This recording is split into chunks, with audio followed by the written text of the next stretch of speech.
Pessoal, sejam bem-vindos. Meu nome é Carlos Henrique, eu sou professor de Direito Administrativo e Direitos Humanos daqui do PhD Cursos e nós teremos agora a oportunidade de estudarmos juntos a disciplina de Direitos Humanos. Eu espero que vocês se sintam acomodados nessa nova plataforma. O cursinho já é bastante conhecido de vocês pela proximidade que nós temos, né?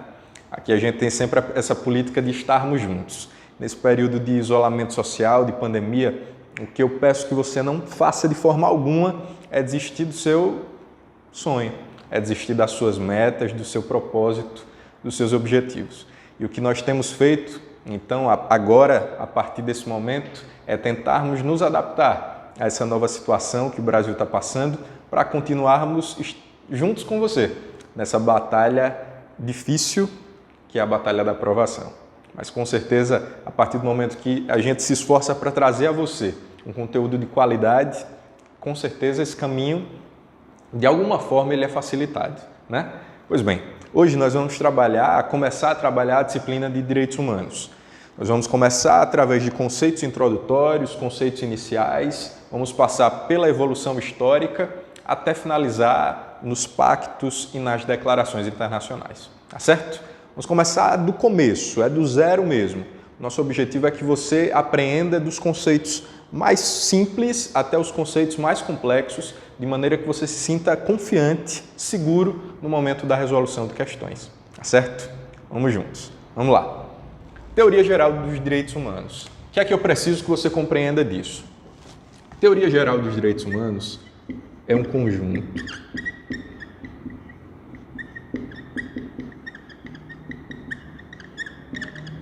de regras e princípios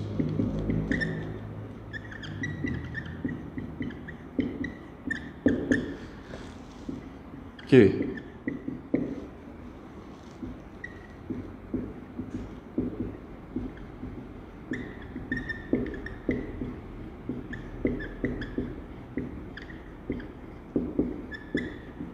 localizadas em um determinado período histórico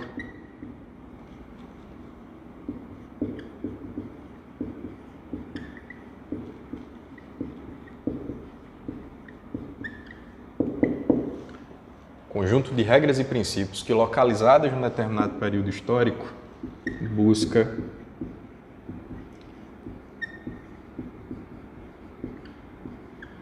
conceituar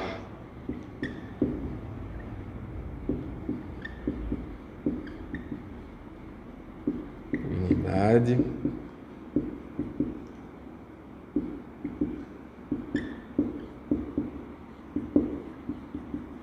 liberdades.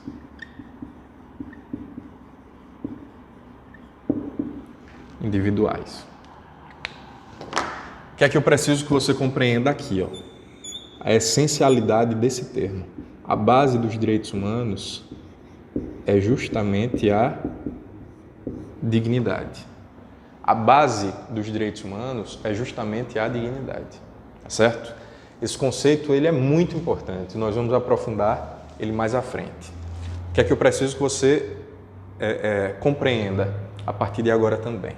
A localização histórica disso. Justamente por se tratar de uma disciplina extremamente abrangente,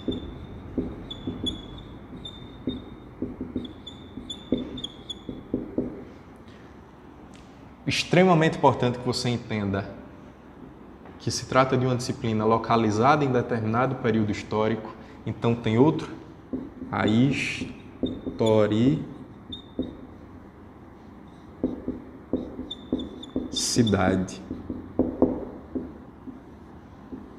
Os direitos eles evoluem com o passar do tempo, né?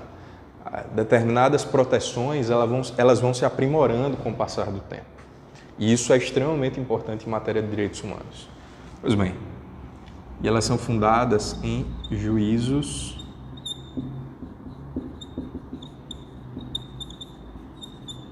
de valor. Certo? Pronto. Determinados conceitos são extremamente importantes que desde esse momento agora você já saiba diferenciar. Vamos começar pelo começo mesmo. São os conceitos de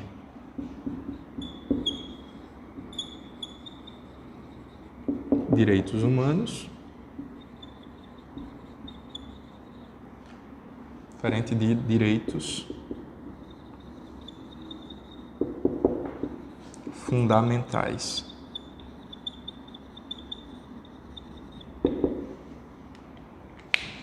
Vamos lá. Os direitos humanos, diferente dos direitos fundamentais, eles têm uma proteção internacional.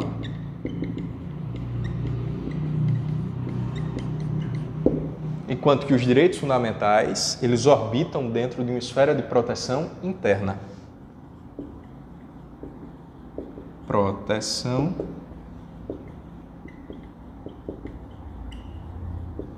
interna.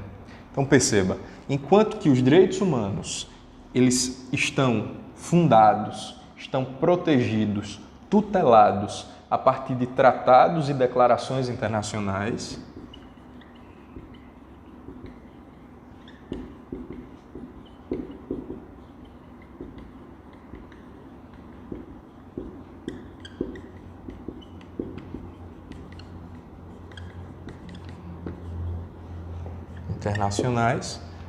os direitos fundamentais estão tutelados, protegidos nas constituições.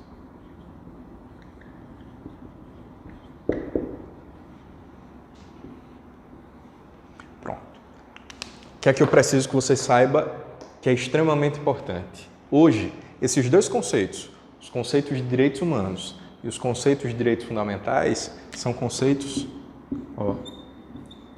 complementares.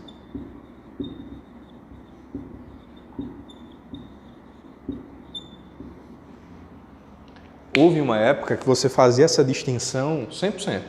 Hoje são conceitos complementares, ao ponto de que, no Brasil, nós temos direitos humanos fundamentais, ou seja, direitos humanos fundamentais, direitos protegidos internacionalmente, que agora foram absorvidos pela nossa Constituição. Ou seja, está protegido tanto no âmbito internacional quanto no âmbito interno. Tem proteção tanto pelos tratados e declarações internacionais, como também pela nossa Constituição. Tá certo? Pronto.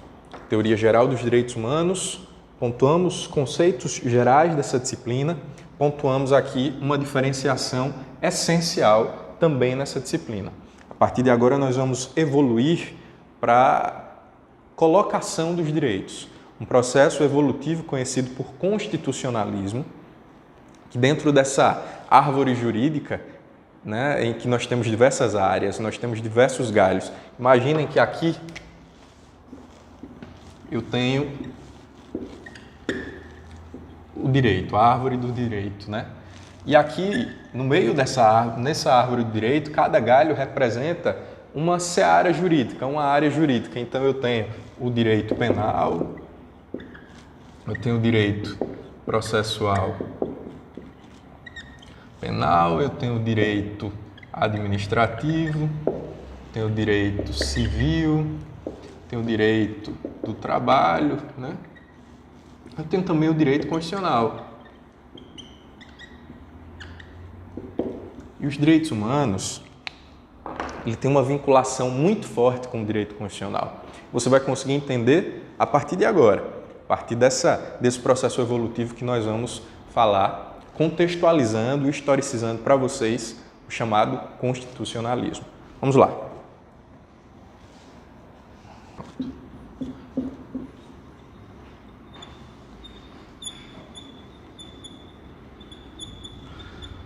Constitucionalismo. Vamos lá. Vamos entender o que seria o constitucionalismo. Localizar o constitucionalismo na história. O constitucionalismo foi um movimento de limitação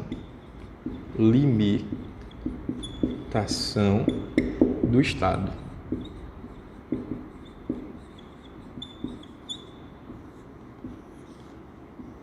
Pensem comigo, olhem só. Imaginem uma época em que o governo era absoluto. Essa coroa fazendo uma referência ao período do absolutismo. Absolutismo. No período do absolutismo, o rei podia absolutamente tudo. Diferente de hoje, que nós temos uma situação democrática, em que nós votamos para colocar alguém no poder, nós também temos, a partir do processo eleitoral, que acontece de 4 em 4 anos, ou seja, uma eletividade, nós também temos a faculdade, ou seja, a possibilidade de retirar essa pessoa do poder, né?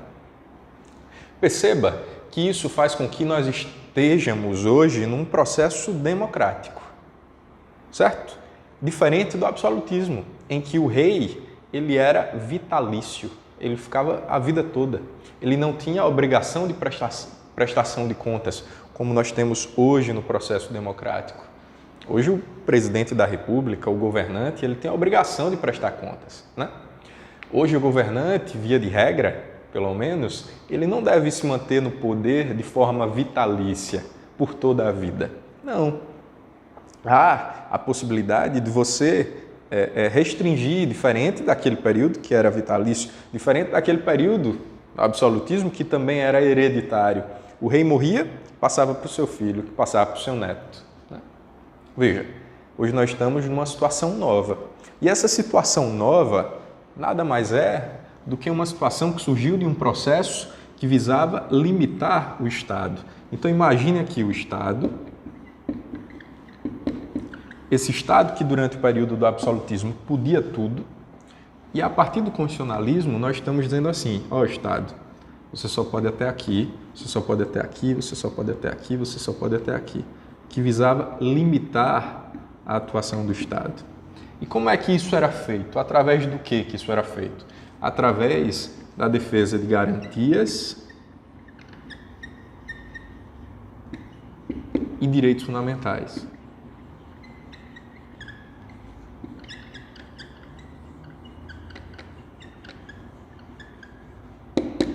Através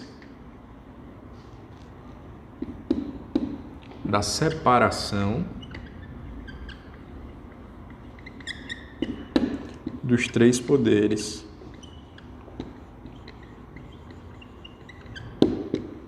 e através dessa forma da limitação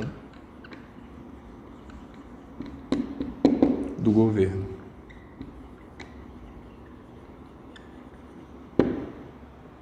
Pois bem, observe que o constitucionalismo ele visou, de uma certa forma, promover a limitação do Estado.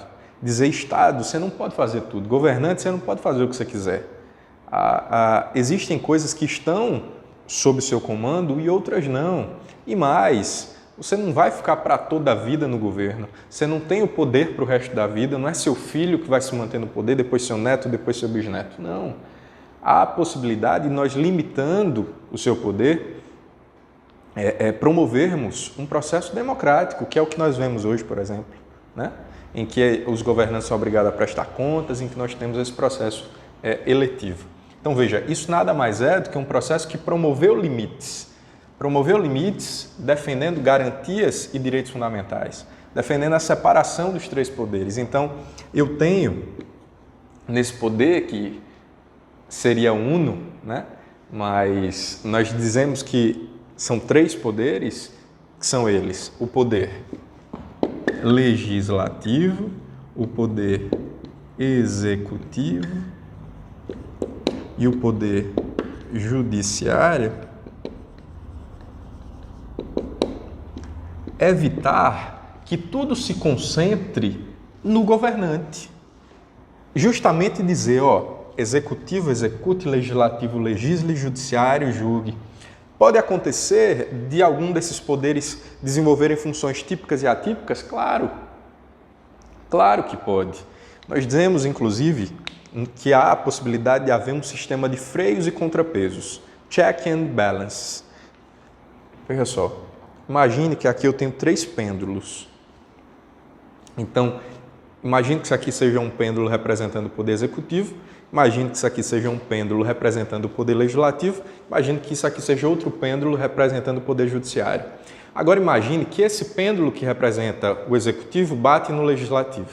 No momento que ele bate no legislativo, que ele entra na esfera do legislativo, automaticamente o legislativo pode bater nele e entrar na esfera dele também. Mas veja, depois que eles batem e que eles se chocam, como um pêndulo, eles retornam. Eles retornam para suas áreas de origem. E é justamente isso que diz o sistema de freios e contrapesos. Os poderes, eles podem desenvolver, eles na verdade desenvolvem funções típicas, cada um. Então o executivo executa, o legislativo legisla e o judiciário julga. Mas atipicamente, de forma excepcional, pode ser sim que o legislativo acabe executando, pode ser sim que o judiciário acabe legislando. Sim. Mas veja, o que eu preciso que vocês tomem consciência é que o processo de constitucionalismo nada mais foi do que um processo de limitação do Estado. E um dos mecanismos para promover essa limitação do Estado foi justamente separar a atuação em 3 poderes. E dessa forma promover a limitação do governo. Mas isso não surgiu de uma hora para outra, né? Isso foi decorrente de um processo evolutivo. E a gente precisa entender como esse processo evolutivo aconteceu. E isso aconteceu através... Vamos lá. Vamos escrever as fases do constitucionalismo. Nós só precisamos entender como é esse processo evolutivo e como esse processo evolutivo acontece. Então vamos lá. Nós temos um primeiro momento que é o constitucionalismo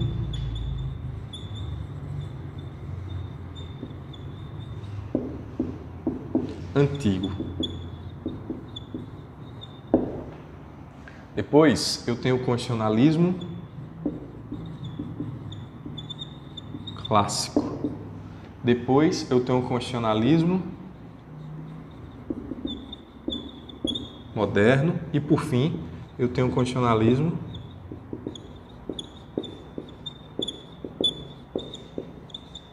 contemporâneo. Então vamos lá, vamos localizar cada um desses constitucionalismos. Constitucionalismo antigo, você tem alguns pontos de referência, tá certo? Constitucionalismo antigo, lembre-se, altamente ligado à religião. Altamente ligado à religião. Esse constitucionalismo ele já despertou e é o germen dele, a origem, a semente do constitucionalismo que nós temos na contemporaneidade, já nos dias de hoje. A doutrina ela já aponta que a origem, o nascedouro, a fonte, já foi entre os povos hebreus.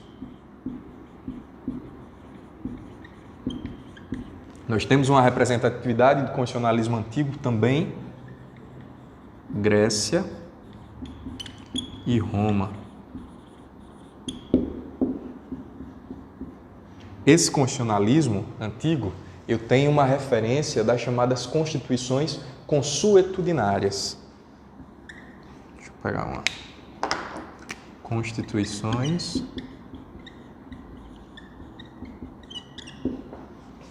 consuetudinárias. O que são as constituições consuetudinárias? São aquelas constituições baseadas nos costumes.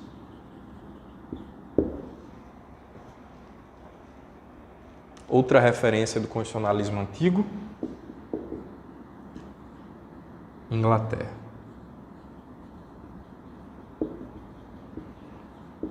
Ainda hoje, com essa influência dos costumes muito forte na Constituição. Então, constitucionalismo antigo, referência que nós temos, influência forte da religião, os povos hebreus, ali já tem a origem. Grécia e Roma, as constituições eram consuetudinárias, ou seja, baseadas nos costumes. Outra referência também desse constitucionalismo antigo da Inglaterra. Constitucionalismo clássico. Vamos lá. Constitucionalismo clássico. O que é que eu preciso que vocês tomem partido aqui? Esse constitucionalismo clássico também é chamado de constitucionalismo liberal. Por quê, professor? Porque ele surge justamente num período das chamadas revoluções liberais.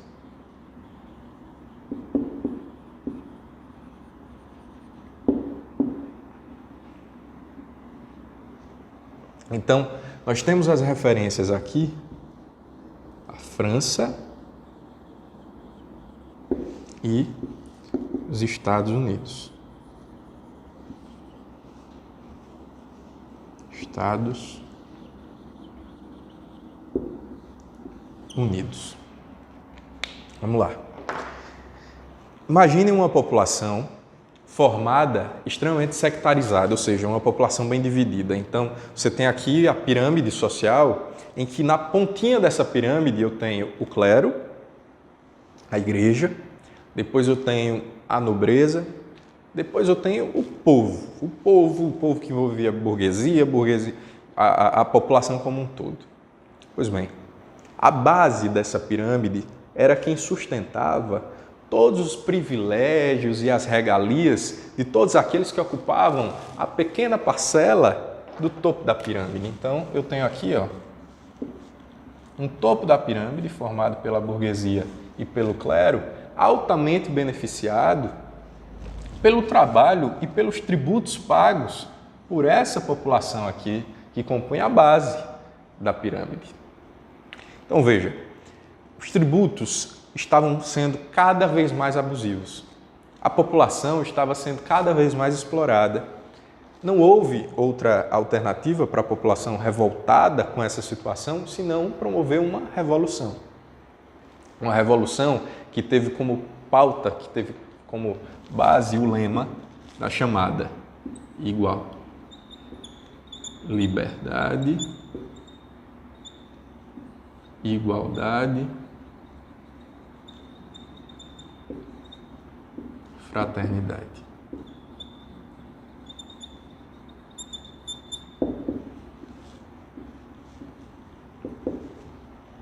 Esse foi o lema da Revolução Francesa. E aqui, gente, nós temos um exemplo clássico de uma revolução liberal que visava justamente combater os desmandos do Estado, né? Os excessos, os abusos cometidos pelas autoridades. Outra referência que nós temos é a dos Estados Unidos, das colônias americanas. Aqui, nos Estados Unidos, há uma situação bastante interessante. Eram 13 colônias aqui na América, em que eram 13 colônias vinculadas, né, ligadas, que estavam sendo exploradas cotidianamente pelo governo inglês, pela Inglaterra. Até que não houve saída. Depois da lei do chá, depois de diversos excessos, depois de tributos e mais tributos, carga tributária por cima de carga tributária com os colonos, eles se revoltaram e disseram, rapaz, a gente vai ter que, de alguma forma, se desvincular. E aí, da coroa inglesa. E aí não houve saída a não ser promover uma revolução. E foi nessa situação que surgiu a Revolução das 13 colônias americanas. Revolução que deu independência aos Estados Unidos. Então, nesse segundo momento, veja, no primeiro momento eu tenho o constitucionalismo antigo, depois eu tenho o segundo momento que eu chamo de constitucionalismo clássico ou liberal, fundado nessas revoluções liberais, em que eu tenho como principais expoentes desse momento a França e os Estados Unidos. Eu tenho ainda aqui o chamado surgimento do Estado de Direito. Eu tenho ainda o surgimento das primeiras constituições escritas, mas a principal referência que eu tenho que destacar para vocês agora é que nesse momento eu tenho o surgimento da primeira geração de direitos. A primeira geração de direitos corresponde aos direitos que a gente chama de negativos. Ou seja, você diz assim, Estado não se meta, Estado não faça, Estado não interfira nesse meu direito. O principal exemplo que eu tenho para vocês aqui é esse aqui, a liberdade. A liberdade é um direito claro de primeira geração. Você diz assim, Estado, não interfira na minha liberdade. Eu não quero que você se meta nessa esfera minha, nessa esfera da minha particularidade. Pronto.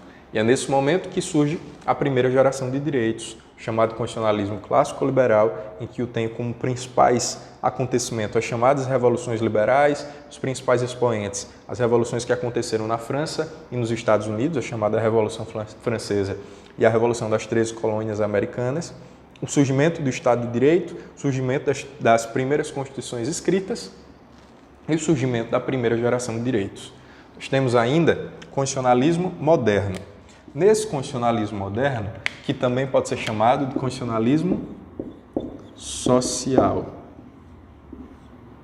Olha só, aqui nesse constitucionalismo eu tenho as chamadas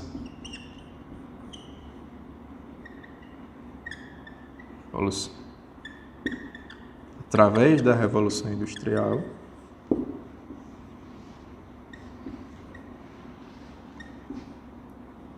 como uma forma de combater a desigualdade.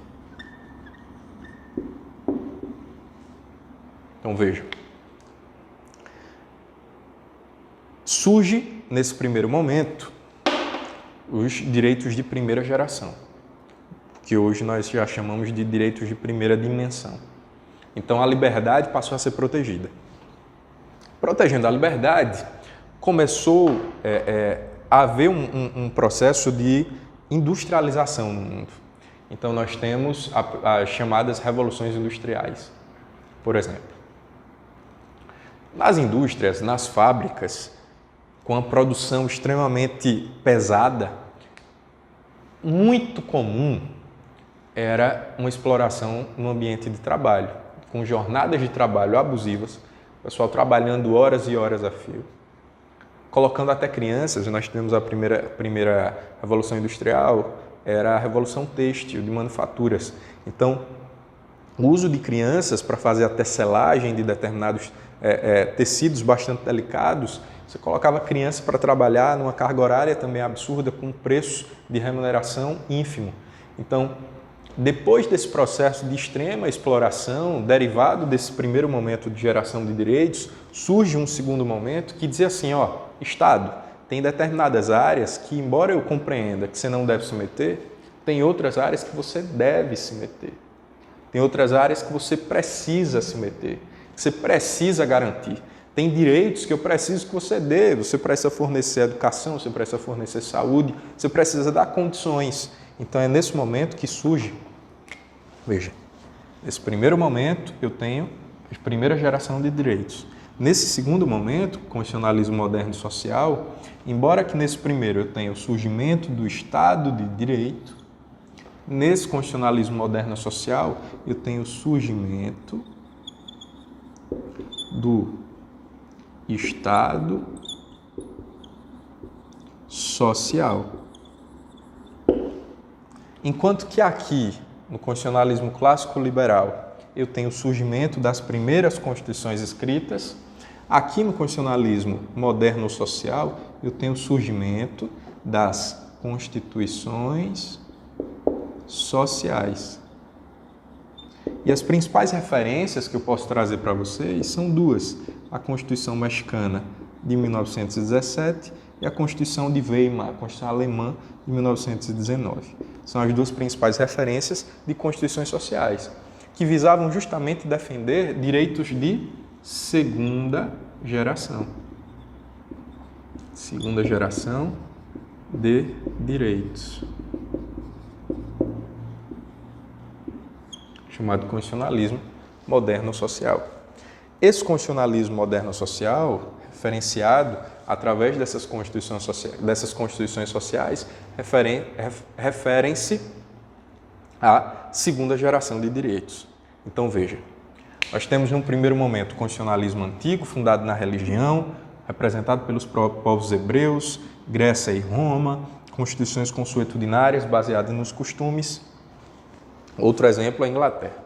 Depois eu tenho um segundo momento em que surge o constitucionalismo clássico liberal, em que a pauta tem o surgimento da primeira geração de direitos, que são direitos negativos. Através da eclosão, né, do surgimento de revoluções liberais, como a Revolução Francesa e a Revolução Norte-Americana, a Revolução das 13 colônias norte-americanas, o surgimento do Estado de Direito e o surgimento da primeira Constituição escrita, das primeiras Constituições escritas. Depois, eu tenho um terceiro momento, primeiro, segundo, um terceiro momento, em que é o constitucionalismo moderno social, que ele é fundado, por exemplo, como é que eu posso dizer? Nas complicações derivadas desse primeiro momento, das revoluções liberais, que acabaram gerando uma maior desigualdade social. E aí vem o Estado, e a população e exige que o Estado intervenha, que o Estado comece a fornecer direitos. Por isso surge o Estado social, aquele Estado interventor, o Estado positivo. Então, enquanto que na primeira geração de direitos é uma geração de direitos negativos, a segunda é uma geração de direitos positivos. Ou seja, são direitos prestacionais, em que o Estado tem que oferecer. O Estado tem que oferecer. O melhor exemplo que eu posso dar para isso são direitos de igualdade. Representa a segunda geração de direitos. Tá certo? Pois bem, mas hoje nós temos o constitucionalismo contemporâneo. Esse aqui refere-se aos dias atuais. Esse constitucionalismo contemporâneo, que refere-se aos dias atuais, ele é fundado, ele é baseado na proteção da dignidade da pessoa humana. Ele coloca a dignidade da pessoa humana no centro de proteção dos direitos, né? Então, enquanto aqui eu tenho o surgimento do Estado de Direito, aqui eu tenho o surgimento do Estado Social, aqui eu tenho o surgimento do Estado democrático de direito.